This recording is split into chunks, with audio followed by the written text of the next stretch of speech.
I was standing in a gravel parking lot, across the street from a building I helped build with my own hands. Through a chain-link fence and a row of parked trucks, I could see a white tent, folding chairs, and a banner that read 25 years of excellence. Dale Coburn was at the microphone, my former business partner. He was thanking his incredible team, and the crowd was clapping, and the afternoon sun catching the edge of his watch like everything in his life was polished. I was holding a manila envelope. My hands were steady. I had been out of prison for 3 days. Nobody under that tent knew I was standing there. Nobody under that tent knew what was inside that envelope. 25 years. He was celebrating 25 years. 9 of those years, I spent inside a cell for something he did. And he was up there, smiling into the applause.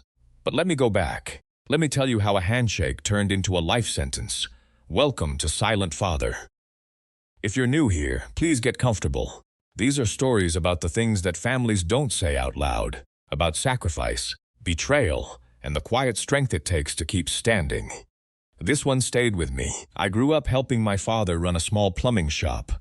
From the time I was 14, I was loading parts into a rusted pickup before school and making deliveries after. My father never asked me to.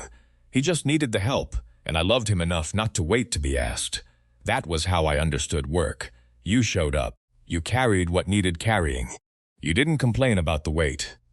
I spent a decade after my technical certificate working for other people's companies, warehouse floors mostly, some dispatch, a long stretch doing HVAC parts inventory for a regional supplier. I learned the business from the ground up, every bolt, every fitting, every billing cycle. By the time I was 41, I thought I knew enough to build something of my own. Dale Coburn was my younger brother's college roommate.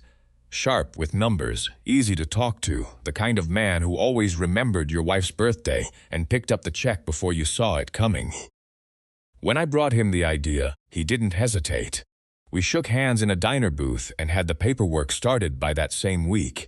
I handled operations, the warehouse, the client relationships, the deliveries. Dale handled the books, the invoicing, the banking. It felt like a fair division. For the first 7 years, I drove the routes myself. I knew every foreman by name. I knew which clients wanted their orders split and which ones needed an early call before the crew arrived. The warehouse had a smell I still think about.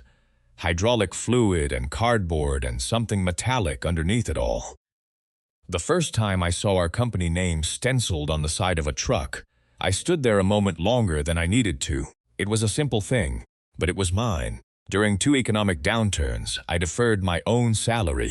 14 months total. In 2009, when payroll came up short, I moved $42,000 from my personal savings into the business account to cover it. I never told Dale. I didn't think it was the kind of thing you announced. Shirley and I married when I was 25. We had one son, Kevin. I paid his trade school tuition. $19,000 spread across 3 years. I worked the 5:15 a.m. shift so I could coach his baseball team in the evenings. I believed that if you worked hard and stayed honest, the people around you would do the same. I never examined the books. I trusted Dale completely. Shirley told me once, "You trust Dale more than you trust your own eyes." I laughed. I wish I hadn't. I should have listened. Because the cracks were already there. In the early years, Dale and I ate lunch sitting on overturned buckets in the warehouse. We'd split a sandwich and talk about which clients we were pursuing, which routes needed adjusting, what the next quarter might bring. When we cleared our first $100,000 quarter, Dale shook my hand so hard I felt it in my shoulder. We weren't wealthy men, but we had built something real, and we both knew it. That was the version of Dale I held onto for too long. Around year 15, things began to shift. Not dramatically, not all at once. Just gradually, the way a house settles, you don't notice until a door stops closing right. Dale started arriving later. He bought a lake house 40 miles out. He enrolled his kids in private school. I didn't begrudge him any of it. I assumed the business was doing well enough to carry the life he was building. I didn't ask questions. That was never my nature. But the quarterly summaries I glanced at didn't quite match what I was seeing. I couldn't have told you exactly what was wrong. Numbers were always Dale's side of the desk. Reggie Watts was my warehouse supervisor.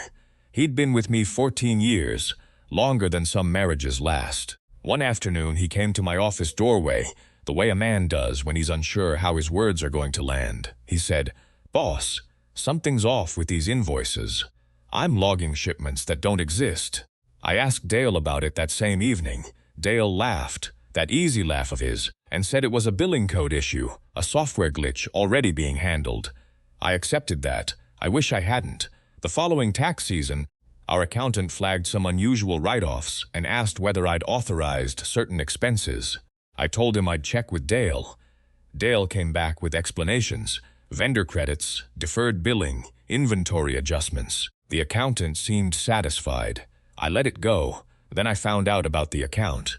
A separate company bank account I'd known nothing about, with Dale listed as the sole signatory. When I confronted him, he put his hand on my shoulder and said, "It's just paperwork, Harold." "You hate paperwork," I relented. That account would later sit at the center of everything. And then one morning, 2 men in suits walked into my warehouse. My whole life was about to change. They came on a Tuesday morning in March. I was at the back of the warehouse, sliding a box onto the delivery truck, when I heard the front door open differently than it usually does. 2 investigators in dark jackets, a warrant in one hand, something unreadable in their faces. I set the box down. I didn't run. I had no reason to run. That was the part I kept thinking about in the hours that followed. I genuinely did not know what they were there for. The investigation had been building for months without my knowledge. What they found, according to the charges, was over $1.3 million in fraudulent invoices generated across a 6-year period. Billing clients for materials never delivered, inflating costs, diverting payments into that company account I hadn't known existed. My name was on the original charter. I had signing authority on the main accounts, and several of those fraudulent invoices had been processed under my electronic signature, a login Dale and I had shared access to through our company system. On paper, it looked like me. Dale had made sure of that. He testified as a cooperating witness. I sat at the defense table and watched him take the stand in a pressed shirt, and I listened to him tell the court I trusted Harold with the day-to-day. I had no idea this was happening under my nose. The air left my chest. The courtroom felt like it shrank. My court-appointed attorney was a decent enough man, but he was carrying too many cases. The jury deliberated for less than 2 days. I was sentenced to 12 years. I served 9 with good behavior. Shirley came every week for the first 4 years. She drove 2 hours each way, sat across from me at a plastic table, and talked about the garden and Kevin and small ordinary things. I think she did it to remind me that ordinary life still existed somewhere beyond those walls. In year 5, she was diagnosed with pancreatic cancer. She passed in year 6. I was not permitted to attend the funeral. I sat in my cell that evening, holding a photograph I had looked at every single day for 6 years, Shirley standing in our backyard, squinting into the afternoon sun. I held it until the lights went out. Kevin stopped writing after year 3. A relative told me he'd said he couldn't have a father who did what I did. I never wrote to correct him. I just didn't know where to begin. Meanwhile, Dale bought out my share of the company through a forced sale, a fraction of its worth. He rebranded it, expanded it. He joined the local Chamber of Commerce and sponsored a Little League team. That night, after Shirley was gone, I made a decision, not revenge, not anger, just the truth. I promised her my name would be clean before I died. I had 3 years left. I used everyone. With about 18 months left on my sentence, a woman named Claire Paxton came into the visiting room, carrying a legal pad and a cup of machine coffee. She was maybe 42, 43. She worked with a legal aid clinic that took cases like mine, people who believed they had been convicted on flawed grounds. She said she wasn't making any promises. She just wanted to ask questions. I answered everyone. Claire reviewed my file and noticed something that had been overlooked from the beginning. The original investigation had focused entirely on what happened before my arrest. Nobody had thought to examine what happened after. If the same invoicing pattern had continued while I sat in a cell, that would be very difficult to explain away. She contacted Reggie Watts. Dale had let Reggie go 6 months after my conviction. The official word was restructuring. Reggie told Claire the real reason was simpler. He'd kept asking questions about those invoices, and Dale grew tired of the questions.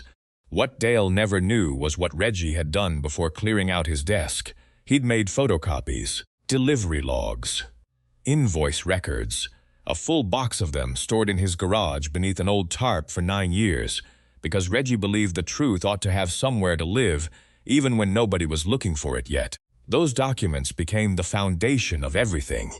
Claire brought in a forensic accountant. When the accountant compared Reggie's preserved records against filings from after my imprisonment, the finding was clear. The pattern was identical. Same inflated amounts, same phantom clients, same routing. The fraud had never stopped. It continued the entire time I was incarcerated. I didn't need the world to believe me. I just needed the truth to outlast the lie. Claire filed for post-conviction relief and prepared a referral for the district attorney's office regarding Dale's ongoing conduct. Dale, meanwhile, was busy planning his 25th anniversary celebration. He had no idea. 3 days after I walked out of that facility, I put on the only clean shirt I owned, and I drove to that party. Reggie parked at the far end of the lot and left the engine running. He didn't say a word when I opened the door and stepped out. He just gave me a look, steady, quiet, that told me he would be right there when I came back. I walked across the gravel slowly. 9 years had taught me patience the hard way, and I wasn't about to lose it now. I was wearing a clean button-down shirt, khaki trousers Denise had ironed for me that morning, and my old work boots, the only shoes I still owned. I held the manila envelope at my side. The tent was large enough for 60 people. Folding chairs, round tables with white paper cloths, a banner across the back that read 25 Years of Excellence in dark blue letters. I could smell coffee and something warm from a catering tray near the entrance. There was a young woman near the side wall with a notepad and a press badge from the local business journal. I noticed her the moment I stepped inside. Dale was already at the microphone when I came in at the back. He was talking about resilience, about weathering storms, about loyalty to the community through difficult years. He had the crowd with him. I could see it in the way people leaned slightly forward, nodding along. I stood near the back and waited. A few people nearby began to turn. I recognized one man, a project manager from a property company that had been one of our oldest clients. His expression changed when he registered my face. He looked toward the front of the tent and then back at me, unsure what to do. Dale finished his speech to applause. He was reaching for his glass when someone near the front quietly said his name and nodded toward the back of the tent. Then Dale turned. The smile arrived quickly, too quickly. "Harold, I'd expect to see you here." He came toward me with his hand extended. I didn't take it. I let his hand stay there in the air between us for a moment. Then I said, quietly enough that only those nearby could clearly hear, "I just came to hear you talk about loyalty, Dale. I wanted to hear how that sounded coming from you." Something shifted behind his eyes. He gave a short, practiced laugh and turned slightly toward the nearest guests. "Harold and I go way back, complicated history, but this really isn't the time or the place." "You're right," I said. "This isn't the place. The district attorney's office is, and they're expecting your call." I set the manila envelope on the nearest table. I didn't open it. I didn't explain its contents to the room. I looked once at the faces watching us and said, to no one in particular, 25 years. I built the first 15. He stole the last 10. Then I turned around and walked out. Behind me, the tent went quiet for a moment, in that particular way it does when something true has been said aloud, and every person in the room already knows it. I got back into Reggie's truck. He looked over at me. "You okay?" I said what I needed to say. He nodded once and pulled out of the lot. Back under that tent, Dale picked up the envelope. Inside it were the forensic accountant's summary findings, and a copy of the referral letter already filed with the district attorney's office. A longtime client standing nearby asked, "Dale, what is this?" The reporter moved toward him with her notepad open. Dale didn't answer either of them. He walked out the side of the tent, envelope in hand, and didn't come back. I didn't need to destroy him. He had been building the evidence against himself for 9 years. I just delivered it. Dale didn't return to the party. He walked to his car with the envelope, and his phone already in his ear. Reggie watched from the truck as the tent began to empty earlier than anyone expected. The afternoon wasn't even half over. Within days, the district attorney's office confirmed it had received a referral and that a review was underway. Claire filed the post-conviction relief motion. Dale retained a criminal defense attorney, a different appointment than sponsoring a little league team. Two of his largest commercial clients quietly paused their contracts pending clarification. They didn't say why publicly. They didn't need to. The Business Journal published its anniversary coverage. Somewhere near the bottom, the reporter included a paragraph about the confrontation and the DA referral. It was a small paragraph, but once something is in print, it doesn't stay small for long. Over the weeks and months that followed, the court granted the motion for post-conviction relief and ordered a new evidentiary hearing. The forensic accountant's findings, the identical fraud pattern continuing without interruption during the 9 years I sat in a cell, were entered into the record. My conviction was vacated. I want to be clear about what that means and what it doesn't. It didn't give me back the years. It didn't bring Shirley back. What it did was remove the last thing Dale still held over me. My name they took 9 years from me. I wasn't going to let them take my name too.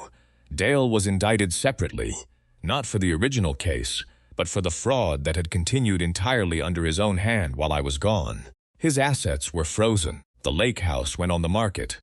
The municipal contracts were permanently revoked. What I felt when I heard that wasn't exactly. It was closer to relief, the kind that comes when a weight you've carried so long you forgot it was. There finally gets set down. I filed for compensation through the state. The process is slow and uncertain. I don't know yet what comes of it. I didn't do any of this for money. A few weeks after the news coverage ran, a number I didn't recognize called Reggie's prepaid phone. I let it go to voicemail. That evening, sitting on Reggie's back porch watching the light fade across the yard, I listened. It was Kevin. I'm 33 years old now. Dad, I didn't know. I'm sorry I didn't know. I played it twice. I saved it. I didn't call him back that night. I wasn't ready. But I saved it. Reggie's wife, Denise, brought dinner 3 nights a week to the small apartment above the hardware store where Reggie worked. Their grandchildren called me Mr. Harold and climbed the porch railing when they thought nobody was looking. On Sundays, I sat in Reggie's backyard and watched the kids run in the grass. I didn't think about the company or the trial or Dale. I had no banner, no title, no business with my name on the side of a truck. But I had my name back, and I had people around me who chose to be there, not because of blood or obligation, but simply because of who I was. I used to think justice meant getting back what was taken. It doesn't. It means standing in the truth long enough for the lie to fall down on its own. What 9 years in that place taught me had very little to do with prison. It had everything to do with people. The hardest part wasn't the cell. It wasn't the food or the noise or the lost years. The hardest part was being disbelieved by the people I loved. That kind of loneliness has no name. It just settles. I still have Kevin's voicemail. I'm not angry at my son. He was young. He believed what the world told him. But trust isn't something you rebuild in one phone call. I'm taking my time. Then there's Reggie. A man with no obligation, no blood tie, no reason to stay loyal to someone the court had already decided was guilty. He lost his job because of me. He drove 90 minutes each way to visit a man most people had written off. He kept a box of old invoices in his garage for 9 years, just in case the truth ever needed them. That's not friendship. That's something the word loyalty simply isn't big enough to hold. As for Dale, I don't wish bad things on him. He built his whole life on my absence. That's not a foundation. That's a crack. It was always going to give. If you've ever been blamed for something you didn't do, in a business, in a family, in a marriage, I want you to know that the truth doesn't expire. It has no deadline, it waits. Keep your hands clean and give it time. It shows up, and if someone walked away from you because they believed the wrong story, that says more about the story than it says about you. If you've ever been the person nobody believed, leave it in the comments. You might be surprised how many people here understand. If these stories mean something to you, please stay with us, subscribe. We'll be here. I'm Harold, and this has been another Silent Father story. Sometimes the quietest man in the room is the one who's been carrying the most.